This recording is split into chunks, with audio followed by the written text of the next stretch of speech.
Oh! Oh! Shh! That sounds like a horrifying way to go, but a great story to tell in heaven.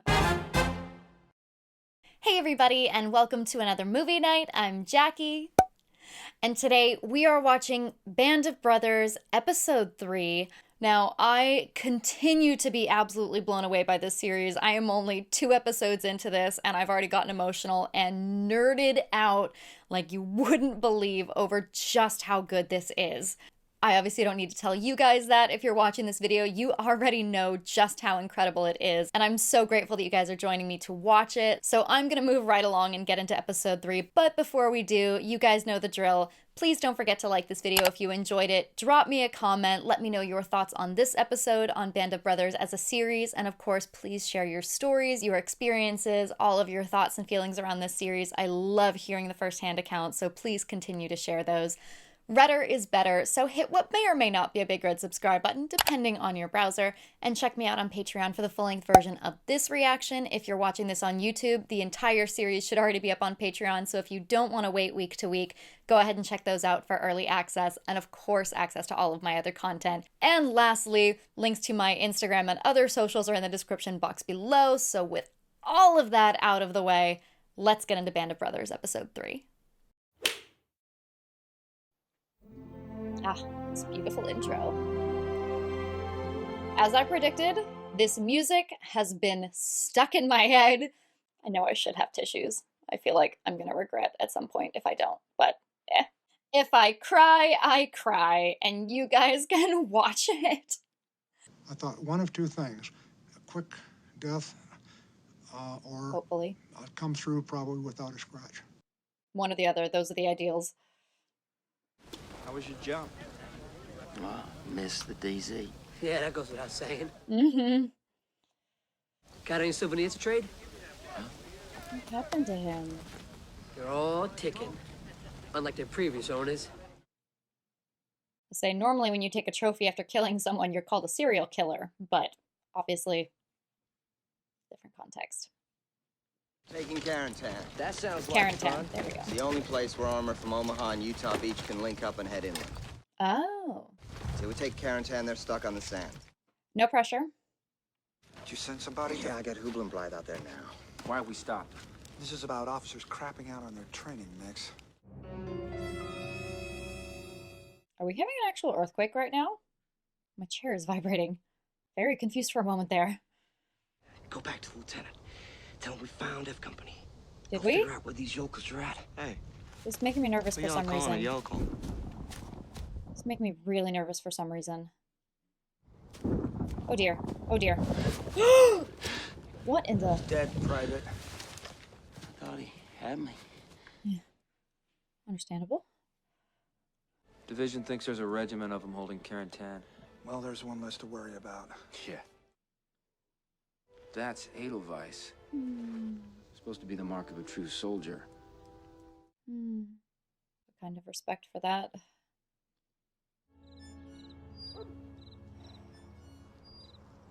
whole episode has been too quiet so far.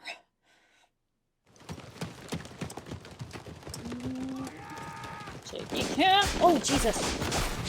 Those are some excellent squibs. Oh my god. Shh. Said it had been too quiet so far. God damn it! Where the fuck is everybody? Actual dirt on the camera lens. That's an MG-42! Oh! Setting up! There's one in the right upper left! Oh, Jesus.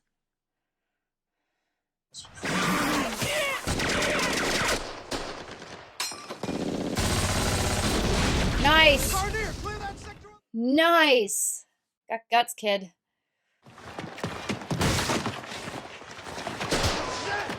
Jesus. Young shifty! Don't hold your hand out, you're gonna lose it. There we go. Oh! Oh my god, the fact that they went in and we heard it, but we didn't actually see them shooting anybody, that was an interesting touch. That was a cool way to shoot that. Oh god, oh god. Thank you for not throwing a grenade in there. Parlez-vous français? Got a zero! Spread it out! Spread it out! Oh my god, what the? Get the hell out of there! Oh, the crane shot there. That was cool. It reminds me of how in the Olympics they follow divers. They have a drop camera that follows them down. It was a great shot. Again, it's a lot of shaky cam, but they're not doing rapid cuts. They're allowing the choreography and the squibs and all of the practical effects to do the work instead of just cutting rapidly to cause chaos. What happened to this man? What happened to him?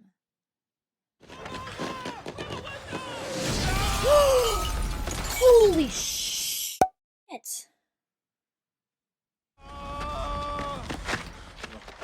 Yeah, you hope for a clean death or to go home unscathed.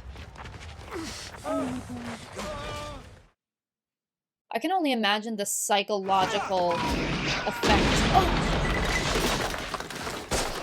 Which is the idea of going home and literally knowing that a part of your body is in another country, that you left it there. Like, I can't even imagine trying to process that psychologically. What's this? What happened? This foot's gone. Oh! Worse. You're okay, Liv. Everything's right where it should be. Come on.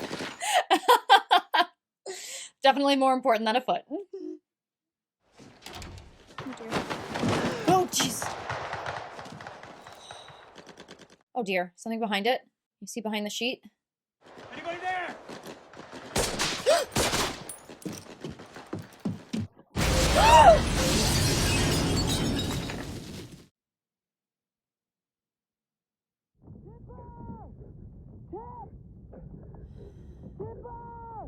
Literally, like the audience had their ears blown out. Oh, the sound design on this. What happened? Oh, God. Looking good, Tip. You? Looking Looking oh, real no. good. Something tells me he doesn't. You gotta sit down. Come here. Oh, God. Come on. Oh, God. Oh, Easy, God. easy. There you go. Oh, Jesus.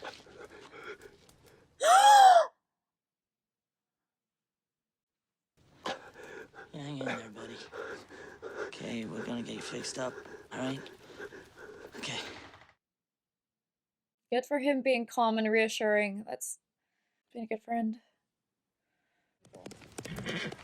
Oh, hello. Order, sir. Well, tell your CO 506 arrived in force and secured all positions south of you. Yes, sir. I'll tell him. Come on, Fat Boy. Let's go. Everyone's doing their jobs. Is it safe to cross? You want to move the wounded? Yes, sir. Oh, Okay. oh God, oh God, oh God. Now I'm scared. Is it safe? Is it safe? Is it actually safe? Yeah. Jesus, I knew something was wrong. Knew something was wrong. He just looks annoyed. Oh, I don't need to see that. Nope, no thanks, no thanks. You're lucky it was a ricochet. You just caught a piece of it. Stupid. What? Stupid. He was annoyed. What's wrong with Blythe? Well, nothing. Shell shock. Except you can't see. Huh. Blythe? What happened? Well, things, they just kind of went black on me. Oh my God. I can't see a thing. Oh my God. Sir, I didn't want to let anyone down. Oh. It's not your fault. Yeah, what is it? Thank you, sir. I'm okay. Wait, what? You can see? I don't know what happened. Head trauma? I was wondering earlier, he seemed so dazed. Did he have some kind of head trauma? Well, stay here a little while longer and make sure. And Yeah. then you can report back to your platoon. Is there a vision or visual equivalent of getting your eardrums rung? I told you. I didn't actually see it. What, Spears shooting the prisoners or the sergeant in his own platoon? Jesus. I didn't hear that. Wait, one. shot one of his own guys? Supposedly, the guy was drunk and refused to go on a patrol. Who knows if it's true? Spears comes across this group of Kraut prisoners, digging a hole or some such. He breaks out a pack of smokes. Yeah. He even gives them a light. I assume they executed them. Then, all of a sudden, he swings up his Thompson, and he hoses him. Yeah, we didn't actually see that, but that's what I assumed happened. I don't believe he really did it. Oh, you don't believe it? Whoa, You didn't see I it? heard he didn't do it. Oh, no, it was him, all right. But it was more than 8 guys. More like 20. I was curious about that scene. Why is Easy Company the only company who's either at the front of an advance or, like now, exposed at the far edge of the line? Because you're the best. Make it look easy, company. Think of it. See there? You see that? Knew the peace would last. Contact right! Jesus Christ.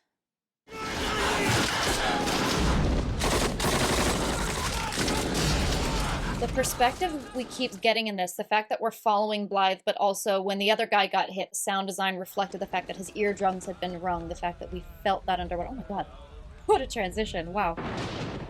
But we're getting a lot more first-person experience in this episode than we've gotten before.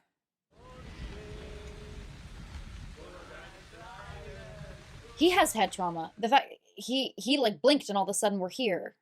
That was his experience of like, whoa, all of a sudden it's nightfall. I'm okay, sir. What happened to the aid station today? Doc Rowe called it hysterical blindness. Thank you, sir. Dehydration's a soldier's worst enemy. Yeah. When you don't want to drink water, that's when you know you need to. He's worrying me.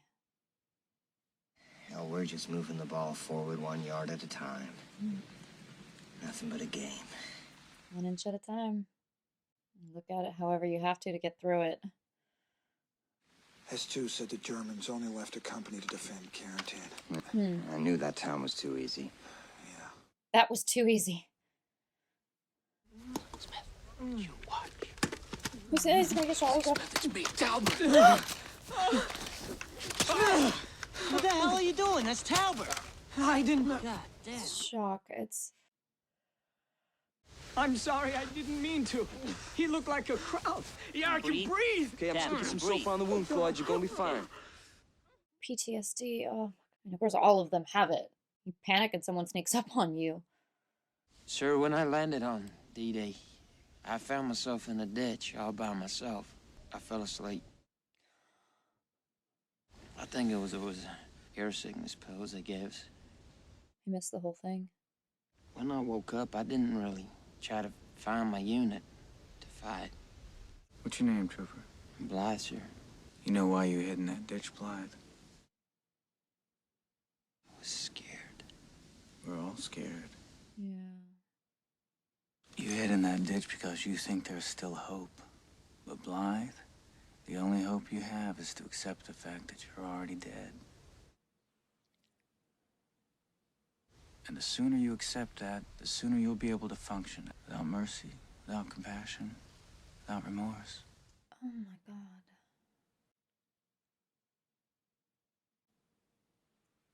I mean, again, on the one hand, you have to get through it how you get through it, but that's heartbreaking. Easy 6, hold in position, over. This never ends.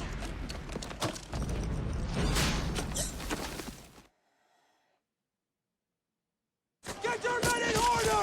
Stay low! Pour it on him, Picante! Keep going, keep going! Winters is an incredible commander. I want fire superiority! Dardair, keep him pinned down! Keep fire! Consistent, concise, decisive.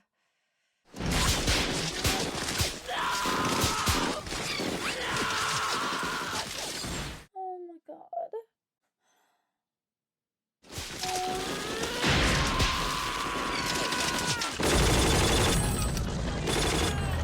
Oh shit. Stand up! Get up on your feet, soldier! Come on. Get up, Blythe! Blythe! You can do it! I think I made a comment about this in the last episode, that Winters knows what each man needs. He understands that each person is a person and responds to things differently. And he knows that Blythe doesn't need someone screaming at him, he needs someone supporting and encouraging him. Don't slack it off! Let him have it, Blythe! Keep it up. Pour it on him, I keep saying his name over and over again because it humanizes you. When you hear your own name, you feel like a person. Winters is reminding him you're not just disposable, you're a person. Come on, Blythe. Come on, Blythe. That's such a great detail. He's such a good leader. Come on! You're gonna get me killed, Lieutenant! Oh! I knew you'd get me killed! Oh!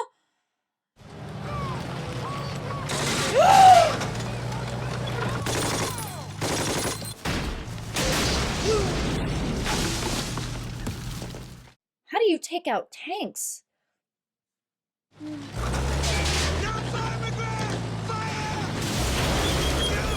Yes! Hit on the belly! That's how you do it. Weaker on the other side.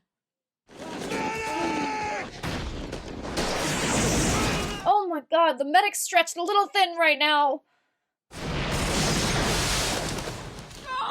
Oh! We are seeing so many more injuries in this than we in the last 2 episodes it was just deaths. Now we're seeing the specifics of injuries. What the holy hell? Oh, are those allies? Well, hello, Are they? Second Armored. It's about damn time. I mean, don't count your chickens, don't speak too soon, but welcome to the party! Most beautiful thing I've ever seen in my life.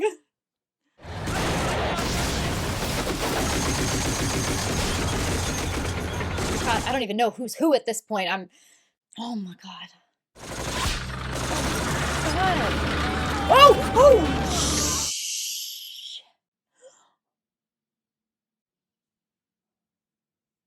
That sounds like a horrifying way to go, but a great story to tell in heaven. Oh dear. Oh god. Oh Blythe. Oh Blythe.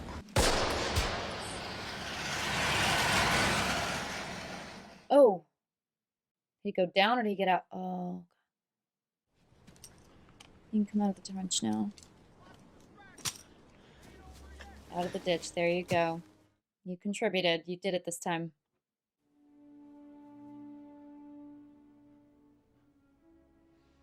Oh, the Edelweiss. Again, it's so complicated because you recognize that's a person, but at the same time, the symbol of the Edelweiss saying this is a true soldier that he brought down, and he's now carrying that with him as strength of his own accomplishment in a way. That's...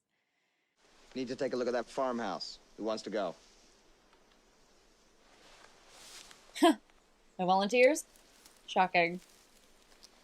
I'll go. He's finding his courage. Gonna send it to Kitty when we get back to England. Oh god, perspective shot. Oh god. Scared the hell out of me. Figure it'll make a good wedding dress, you know? All with rationing and all. I don't like perspective shots. They make me nervous. Oh god. I'm cutting back and forth between laughing and perspective shots. I don't like it. I don't like it. I don't like it. That's incredibly sweet and it makes me nervous. You're talking about sweet sentimentality. I don't like it.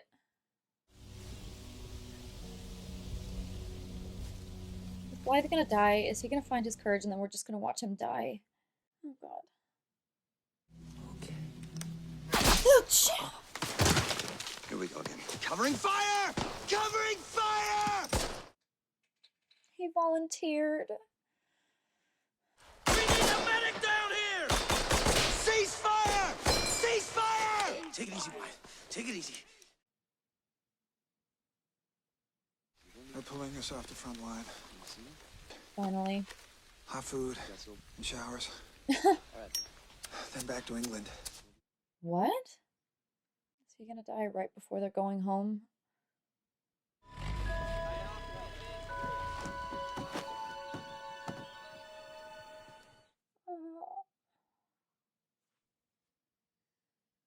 Talked to Colonel Sink.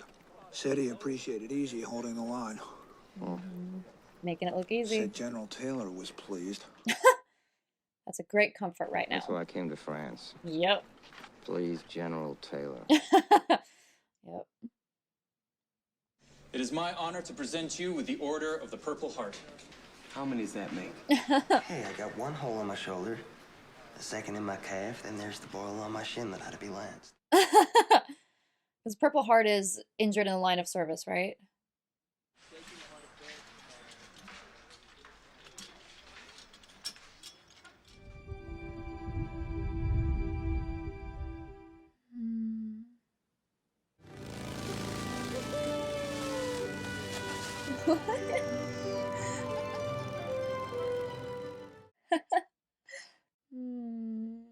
A moment of joy.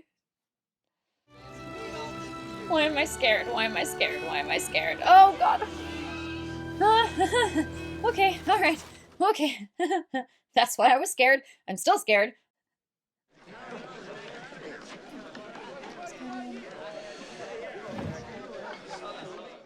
Burst the bubble.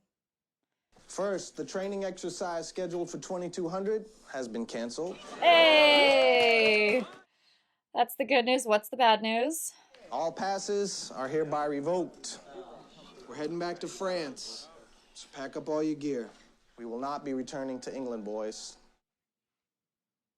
Anyone who has not made out a will, go to the supply office. Hello? Oh, good morning, Miss Lamb. Sorry to bother you so This is the early. first woman I've seen in this entire series. Thank you. It's a human thing to do, picking up laundry. Would you like a cup of tea? No, thank you. I'm in a hell of a bit of a hurry. Lieutenant Meon's one of yours, isn't he? I hope he hasn't forgotten his laundry. You couldn't be a dear help me with a few others, could you? Oh, are they all the casualties? Sergeant Evans, Private Moyer, Bloser, Oh. Gray, Miller,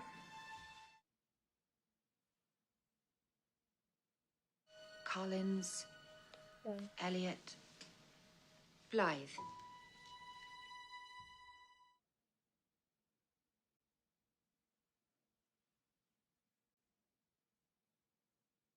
Oh my God.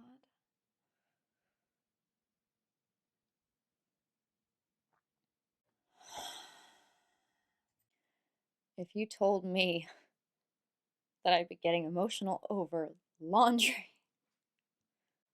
what a way to list casualties. One thing I've mentioned several times and something the series has done really well so far is the pacing of highs and lows. You can't have constant high energy, constant chaos the entire time. Your audience burns out, so you have to have these highs and lows. So you have to have peaceful moments, you have to have moments of levity, you have to have moments of comedy.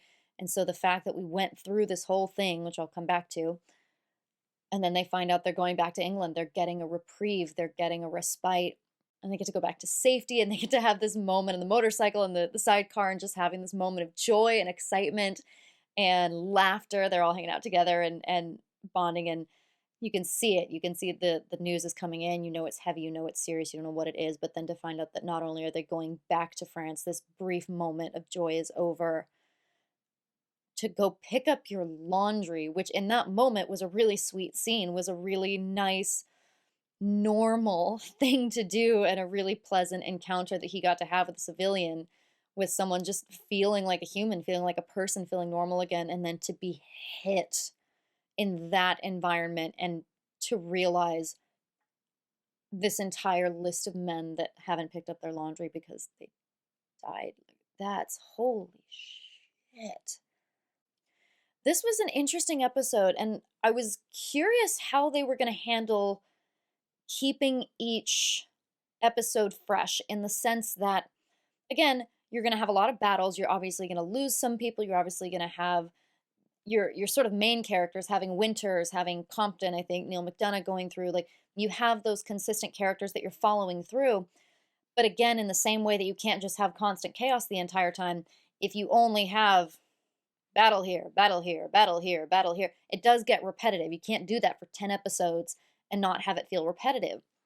So far, we've had 3 episodes. The first was training, which, great way to set it up. We've now had 2 episodes of battle, of fighting, and each one has been different, because the last one was more, I guess I would say, straightforward, with fighting of, again, we had the pacing, but it was, we're going to take this town, we're going to take this town, we're going to do this, we're getting back together. Like it felt very concise. And this took an entirely different tone. It took a personal tone in that when we open with the interviews, which are fascinating, I love the inclusion of those. They were talking about how you deal with fear, how each person deals with fear, and how you deal with your duty and the obligation that you have and how you get through it. And this is obviously a very, very mild comparison to something like this, but what it made me think of was something I used to tell people. I was a springboard and platform diver for a decade, and I used to do the tall 10-meter platform that most people look at and go, oh my God, never in a million years, that's crazy. And I've had people ask me every single time I tell people this, they always ask, does it ever get easier? Like, are you ever no longer afraid of it? Do you just get over that fear? Are you just not afraid of it anymore? And I've said this many, many times. You never get over the fear. The fear is still there, but you have to train your brain to override it.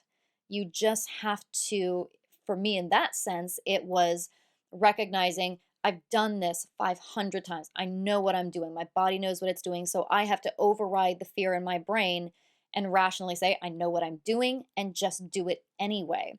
So obviously that's a little bit different than going into a life or death battle scenario, but it is that sort of idea of everybody has to find their way that they cope with it, that they deal with it.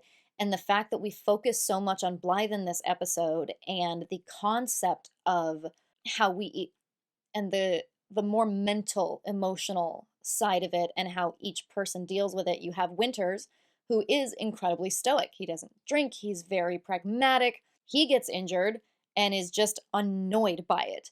And anytime he's asked, it's just, yeah, it is what it is, and just keeps going. And that's how he deals with it. But not everyone deals with things the same way. You have, I'm still learning names, but the guy who was talking to Blythe, who basically said, the reason you hid, I was terrified he was going to say it's because you're a coward. And it's not. It's not. It's not that simple. He said the reason is because you still have hope. And when you have hope that you're going to get out alive, you're less likely to willingly, and if you're not under obligation or if you have the opportunity to get out, you're not going to put yourself in that dangerous situation because you do want to get out. And so for this other guy to say, essentially, I've already accepted that I'm going to die. That's an inevitability. I already know that. So what does it matter whether I die now or whether I die later? He has no regard for his own life anymore. And so these feats of heroism, because I think it's him that they were talking about, these crazy feats that they were talking about, what he did it because he had no regard for his own life. And the contrast of that versus someone who does not have that mentality. Everyone is different. Everyone handles things different. Some people have different degrees of mental toughness and different ways that they process things. And Blythe was, I don't want to say a lot more sensitive, but it was harder for him to face those things. And that doesn't make him wrong. It doesn't make anyone better or worse than each other. It was just something that he struggled with a lot more. And the tragedy of seeing him find his moment of courage, seeing him finally able to join in, contribute, and be a part of this in the way that he wasn't before, in the way that he admitted he hadn't been before. He had that moment of sort of self-triumph. And as conflicting as it is for him to go and literally find the body of the man that he killed, the Edelweiss, that's talking about trophies of people we killed. Again, that's a very complicated conversation. But that idea of it wasn't just any soldier he killed. He took out a warrior. He took out someone who we established based on this symbol is a true soldier, is a powerful, worthy opponent. And so for him to take the Edelweiss and carry it for himself is his way of saying, so am I. I did this. I am one of them. I am no longer, I don't want to say cowering, but I'm no longer hiding. I am accepting my duty. I am accepting my role, and I am going forth and I'm doing it. And that was a powerful moment. But the tragedy of that is just as he found that, he died. And that's a testament to the writing of this. Again, it's a true story, obviously, but the fact that they chose that and they took an entire episode to explore that concept of the mental, emotional toll. And again, we saw injuries in this in a way that we haven't before. Because again, the first episode was training. The second episode, we saw a lot of the battles, but I feel like it was a lot more overall. Like we knew that people died. We saw that happened, but we didn't see the specifics of it. We didn't see the gory details. We didn't see the legs being blown off, the fingers being blown off, the injuries and the bloody details of it. We saw those in this episode because those are the ones that leave the psychological scar. It's like he said at the beginning, you hope for either a clean death or you get home safe. You don't want to be injured because that's where the horror is. That's where the pain is. Those are the lifelong scars. And again, I can only imagine the psychological toll of losing your leg and getting home and realizing, wow, my leg is somewhere in Europe. Like that's, sure, you could laugh about it to some degree. It's a gallows humor, but that's something you have to deal with psychologically. And so to combine those two, to have all of the elements of the specific injuries and the painful realities coupled with the psychological element of level of shock and shell shock and guilt and horror and courage and trying to find your courage and fear. I feel like those two things go really, really hand in hand. And it was excellent direction to pair those two together in this. And yeah, just continues to be an excellent series. And it's hard. It is very, very hard to watch. And admittedly, my film nerd brain takes over a little bit, and I'm sitting here having an emotional response on one side of my brain while the other side of my brain is going, oh, look how good this is. Look how well this is being done. It's a really weirdly conflicting experience to have. But either way, conflicting or not, I'm enjoying sharing it with you guys. So I appreciate you joining me for another excellent episode of Band of Brothers.